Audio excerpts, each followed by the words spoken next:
the secret we feel like of that is that you have occupancy mitigation. Because you have so many tenants, even if you have 2 or 3 leave, it's not that big of a deal. And the more bulk warehousing industrial side, if you have 1 or 2 of your tenants leave, you could be negatively cash flowing for a couple of years, re-tenanting those spaces.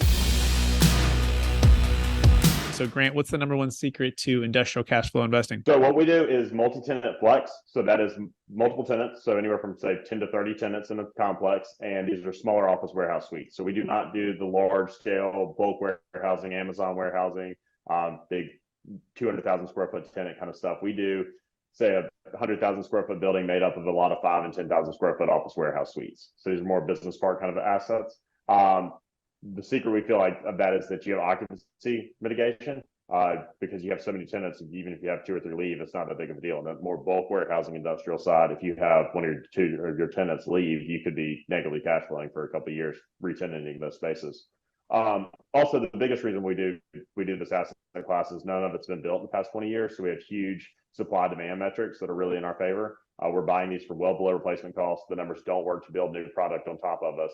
And it's just a very undersupplied market in the specific markets we play in, which is the Southeast. Excellent. So it sounds like the ability to quickly churn over if a tenant goes out, the occupancy renovation is pretty seamless or quicker and not as expensive, number one. Number two, supply demand just is the imbalance, just the sheer necessity of the growing industrial market. Yep. And then you said it's the flex space, which is the key, right? This is more of the middle market, or I guess smaller to mid-sized companies, right? Versus a huge, large FedEx industrial warehouse, which is a whole nother space, right? This is going to be something that's needed. Like, what?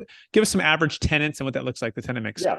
So we will have some national tenants. So we have Terminex in quite a few of our buildings. We have Icy, actually, the convenience store Icy is a tenant in some of our. So you do have some nationals, but you also have a lot of like local HVAC companies, local general contractors.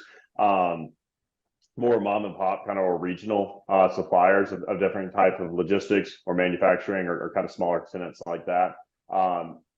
We do find that through that, most of those people is protected from work from home, because people do hear that office component a little bit and get a little bit wary of that. But if you need to have 60% of your working space be warehouse, you can't go work from home. You need to have space for whatever your business entails. You have to have that warehouse space. So it's protected from that whole work from home piece of office as well.